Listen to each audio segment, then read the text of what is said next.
नमस्कार, विशेषमध्ये आपल्या सगळ्यांचं स्वागत। मी प्रसाद काथे। पश्चिम महाराष्ट्रामध्ये काँग्रेसची अवस्था दयनीय होतीये। भाजपा त्याचा फायदा घेण्याच्यासाठी सरसावलेला आहे।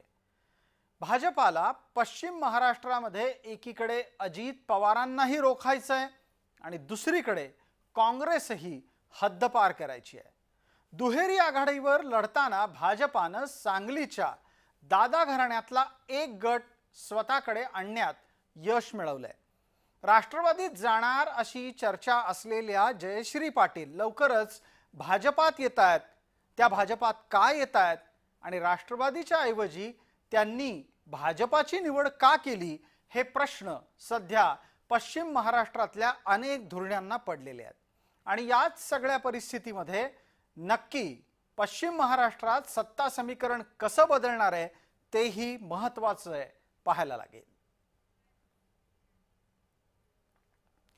भाजपानं आत्तापासूनच भविष्यातल्या निवडणुकांच्यासाठी हालचाली सुरू केलेल्या आहेत। राज्यात भलेही सरकार पूर्ण बहुमतातलं असलं तरी पण पूर्ण बहुमतातल्या सरकारला भविष्यात सुद्धा पुन्हा निवडून आणायचं आहे। म्हणूनच पश्चिम महाराष्ट्रात भाजपाला पाय रोवायचे आहेत।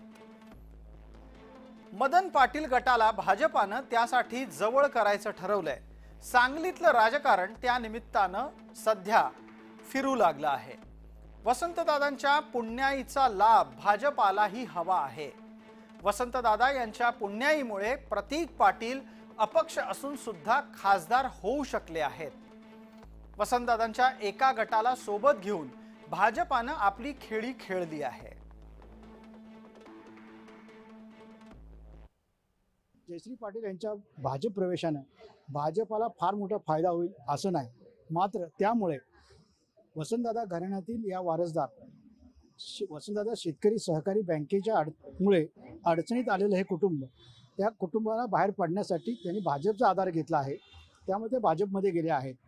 त्यामुळे भाजपला त्याचा फारसा फायदा होईल असं नाही, मात्र वसंतदादा घराण्यातल्या वारसदारांनी भाजपमध्ये प्रवेश करणं हे राजकीय दृष्ट्या फार मोठं अत्यंत विचार करायला लावणारी ही घटना आहे। सांगलीमध्ये मदन पाटील गटाला जवळ करत भाजपानं दादा घराण्यातला एक गट स्वतःच्या सोबत आणला। विधानसभेच्या गेल्या निवडणुकीमध्ये काँग्रेस पक्षानं दिवंगत माजी मंत्री मदन पाटील गटाच्या नेत्या जयश्री पाटील यांना उमेदवारी दिली नव्हती। त्यामुळे त्यांनी बंडखोरी केली आणि अपक्ष उमेदवार म्हणून निवडणूक लढवली। त्यामुळे काँग्रेसनं जयश्री पाटील यांच्यावर निलंबनाची कारवाई केली। तेव्हापासूनच जयश्री पाटील यांनी वेगळी राजकीय वाटचाल सुरू करण्याचा निर्णय घेतला होता।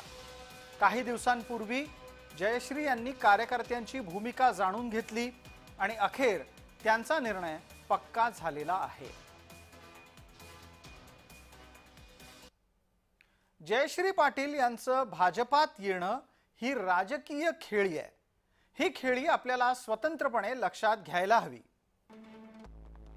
जयश्री पाटील या खासदार विशाल पाटील यांच्या चुलत वहिनी आहेत। जयश्री पाटील यांचं माहेर हे कल्याणचं आहे। मदन पाटील यांच्या निधनाच्या नंतर सूत्र ही जयश्री पाटील सांभाळतायत।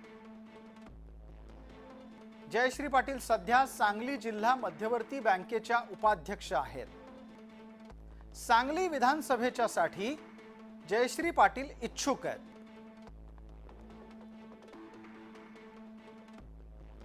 राष्ट्रवादीच्या कडूनही जयश्री पाटील यांना स्वतःकडे वळवण्याचे प्रयत्न झाले खरे, मात्र राष्ट्रवादीपेक्षा त्यांनी भाजपाला पसंती दिली, कारण त्यात पालकमंत्री चंद्रकांत पाटील यांनी बाजी मारली।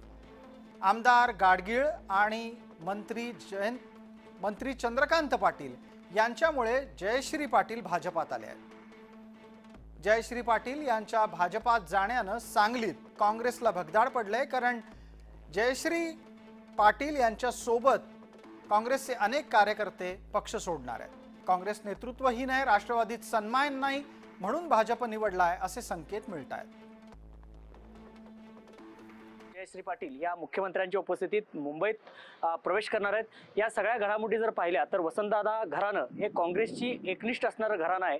कधीही काँग्रेसची नाळ सोडून हे घराणं बाजूला गेलं नाही। मात्र विधानसभा निवडणुकीमध्ये जयश्री पाटील यांना काँग्रेसनं उमेदवारी डावल्यानंतर जयश्री पाटील गट असेल किंवा वसंतदादा गटामध्ये मोठी नाराजी होती आणि या नाराजीमुळेच जयश्री पाटील अपक्ष लढल्या, मात्र ते विजयी होऊ शकल्या नाही। मात्र काँग्रेस कार्यकर्त्यांमधली ही नाराजी आणि काँग्रेसच्या विरोधातला संताप हा बळावत गेला आणि मध्यंतरीच्या काळात राष्ट्रवादी काँग्रेसमध्ये जयश्री पाटील जाणार अशी एक चर्चा होती, त्याबाबतच्या भेटी सुद्धा झाल्या।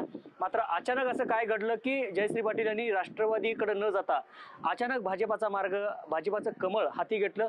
मात्र बुधवारी मुख्यमंत्र्यांच्या उपस्थितीमध्ये ज्यावेळी हा प्रवेश होईल त्यावेळी जयश्री पाटील याबाबत खुलासा करतीलच। मात्र सध्या तरी काँग्रेसला हा मोठा धक्का मानला जातोय आणि भाजपामध्ये जयश्री पाटील दाखल झाल्यामुळं आता महापालिका क्षेत्रात आणि इतर स्थानिक स्वराज्य संस्थांच्या निवडणुकांमध्ये भाजपाचं आणि महायुतीचं बळ वाढणार आहे। व्हिडिओ जर्नलिस्ट योगेश मानेसोबत दीपक चव्हाण, जय महाराष्ट्र, सांगली।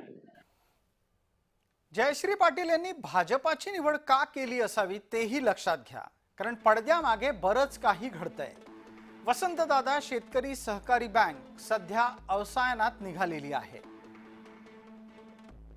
मदन पाटील यांनी सुरू केलेली ही बँक कालांतरानं डबघाईला आली। या परिस्थितीत तोडगा काढायला हवा ही जयश्री पाटील यांची राजकीय गरज आहे। वसंतदादा शेतकरी सहकारी बँकेकडून कर्ज वाटपामध्ये अनियमितता झाली। मदन पाटील यांच्या निधनाच्या नंतर बँक आणखी अडचणीत आली। तिच्या सुटकेसाठी प्रयत्न सुरू झाले। कर्जवसुली करण्याचे आदेश सहकार विभागाकडून एव्हाना प्राप्त झाले होते। सहकार विभागाचे आदेश निघाल्यानंतर जयश्री पाटील यांनी अजित पवारांशी संपर्क सुद्धा साधला, मात्र अजित पवारांना भेटूनही प्रश्न सुटलेला नाही असं त्यांना लक्षात आलं। बँकेच्या प्रकरणाचं एकूणच सगळं सावट पाटील घराण्यावर सुद्धा आलं। घराण्यावरचा परिणाम लक्षात घेता कारवाई कायम राहिल्यानं बँकेवर सुद्धा प्रश्नचिन्ह टिकून राहिलं। एक उदाहरण वहिनींचं फार भावलं आहे। ज्यावेळेला मी त्यांच्या बँकेच्या विषयात असं म्हटलं की टप्प्याटप्प्याने आपण एकेकाला मोकळं करू, पहिले तुम्हाला तिघांना बोलतो, पण नो, सगळ्यांना एकत्र अदरवाईज आज दुपारी तिन्ही जण, त्या आणि त्यांच्या दोन्ही मुली या बँकेच्या प्रमाण मुक्त होती। अजूनही त्याने हो म्हणावं, दुपारी मी सगळं करून जातो, पण त्या म्हणाल्या की नाही, जे करायचं ते सगळ्यांचं करायचं। सांगलीच्या हितासाठी जे प्रश्न असतील किंवा आपल्या कार्यकर्त्यांचे असतील त्या सर्वांसाठी मी सगळं काही बोललेली आहे आणि सगळ्यांना न्याय द्यायचं काम आणि कार्यकर्त्यांना सुद्धा सगळ्यांना न्याय द्यायचं काम हे भारतीय जनता पार्टीने, चंद्रकांत दादांनी आपल्याला तो शब्द दिलेला आहे। त्यामुळे आपण सर्वांनी त्यांच्यावर विश्वास ठेवून आपण परवा आता त्यांनी सांगितलं आपल्या सगळ्यांना बुधवारी, तर आपण सगळ्यांनी जाऊन तिथे प्रवेश करायचा आहे। विधानसभेमध्ये भाजपाची पश्चिम महाराष्ट्रातल्या, खास करून सांगली, सातारा आणि कोल्हापूर या भागातली ताकद कशी आहे तेही आपल्याला या निमित्तानं अभ्यासायचं आहे। कारण जयश्री पाटील यांच्या आगमनानंतर इथले काही संकेत बदलताना दिसत आहेत। सध्याच्या घडीला कोल्हापूर दक्षिणमध्ये अमल महाडिक आहेत, सांगलीमध्ये सुधीर गाडगीळ आहेत, मिरजेमध्ये सुरेश खाडे आहेत, तर जावळीमध्ये शिवेंद्रराजे भोसले ही 4 मंडळी निवडून आलेली आहेत। यानंतरची पुढची माहिती सुद्धा आता आपल्या समोर येईल। यामध्ये आपल्याला येणारे समोरचे चेहरे कोण आहेत ते पहा। जयकुमार गोरे माणमधून निवडून आलेत, राहुल प्रकाश आवाडे इचलकरंजीतून निवडून आलेत, तर शिवाजी पाटील हे चंदगडमधून निवडून आल्यानंतर त्यांनी भाजपाला समर्थन घोषित केलेले आहे। आत्ताच्या घडीला कोल्हापूर, सांगली आणि त्याचबरोबरच्या सातारा जिल्ह्यामध्ये ही भाजपाची ताकद आहे।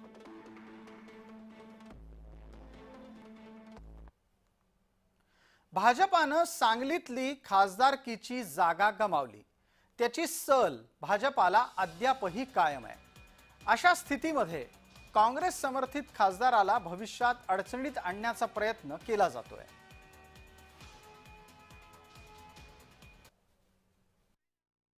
वसंतदादांचे नातू माजी खासदार दिवंगत प्रकाश बापू पाटील यांचे चिरंजीव विद्यमान खासदार विशाल पाटील आणि माजी खासदार माजी मंत्री प्रतीक पाटील यांच्या राजकारणावर थोडाफार होईल, कारण यांच्याकडे पाहताना काँग्रेसमधीलच काही घटक हे केव्हाही भाजपमध्ये प्रवेश करतील की काय या भीतीनं या संशयाने त्याच्याकडे पाहतील. त्यामुळे जयश्री पाटील यांच्या भाजप प्रवेशानं वसंतदादा घराण्याचं मोठं नुकसान झालं आहे. वसंतदादांचा वारसा काही प्रमाणामध्ये भाजपात जाणार आहे. स्वाभाविकरित्या विद्यमान अपक्ष खासदारांना यासाठी जी काही नुकसान भरपाई करावी लागेल त्यावरच त्यांचं पुढचं राजकीय भवितव्य निश्चित आहे. विशेषच्या या भागामध्ये तुर्तास इतकंच. आपण पाहत रहा फक्त जय महाराष्ट्र.